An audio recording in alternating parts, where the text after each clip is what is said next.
Hello everyone, welcome to the Grumpy Old Hunter. Today we're going to talk about how I attach the pull loops for the preset ropes to my climbing rope. Now there are several ways you can do this. Some people will take a heated nail and punch it through the rope and then put their pull loop through the climbing rope and tie it that way. I don't like to do that because I just don't like to compromise the integrity of the rope. It really isn't going to hurt it. I just don't like to do it. So what I do is I'll take some Dyneema and I'll put a loop up at the top by the quick link that goes around the tree and then at the bottom. And I attach them both the same way. So you can see here, I'm going to do the bottom one just because it's better to film and I already have the top one on this one, but this principle is the same. So I use Dyneema instead of paracord because paracord stretches more than Dyneema does. So, and Dyneema, for those of you who don't know, is the rope that you use with your throw ball if you have one. So I'll cut it to the length that I want. You can see it's probably what, 18 inches, 24 inches maybe. And then I'll just put it together, throw like a half hitch in it, and then tie it. And then once I do that, I'll tie a prusik around the climbing rope. Now, you'll see when I do this that I leave the knot on the loop for the prusik against the climbing rope. I prefer to do it that way on these loops. Normally, if you were tying a prusik, for example, you don't want the knot to be at either end of the loop, if that makes sense. You want it to be on the side. But in this case, I prefer to have the knot right against the climbing rope so it doesn't get, or lessens the chances of getting hung up.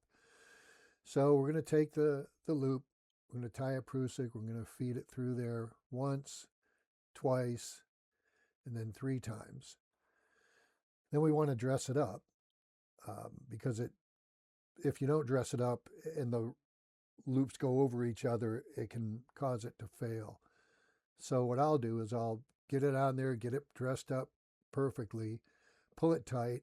The other thing is I'll keep it above the heat shrink on the end of the rope because the heat shrink has a little lip on it. And if you're pulling really hard, that lip can actually help keep the loop from sliding off. So I'll pull it down to the top of the heat shrink. Then I'll pull it tight and dress it up. And then I'll tape mine. What I'll do is you could use duct tape, I suppose, and all that. I use electrical tape just because it's a bit easier for me to work with. And when I tape it, what I do is I go underneath the prusik the first time and just do one wrap and then wrap upwards towards the knot. And I'll do about 5 or 6 passes up till I cover the knot, and then I'll go back down, and then I'll end up underneath the loop again, and then I'll cut the tape. Then the last thing I do is I pull the loop to the sides of the climbing rope like this.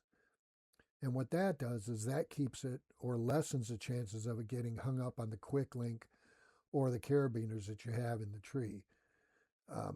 If you leave it hanging off to the side, the tag end of the rope can stick out and get hung up on things. So I like to have it taped like that so it centers itself over the end of the rope, and that lessens the chance of it getting hung up. So I take my time to make sure that it's centered for that reason. And I've also quit using carabiners. I've started using rappel rings, and it's a little bit easier, but it still could get hung up if that tag end is too long. That's why you don't want to tie it up like 3 or 4 inches above the tag end of the rope, because this is what happens when you pull it through. It hits that rope and gets hung up. If you have it this way, it doesn't get hung up. So with the top one, the principle's the same. I tie it like 4 to 6 inches away from the quick link, and that doesn't interfere with the tree. It doesn't interfere with anything else, But the principle's the same. I do the exact same thing. Take the Dyneema, make a Prusik with it, not against the climbing rope, tape it the same way, and that's it. So if you like the video, hit the like button, subscribe, tell all your friends, and thanks for watching.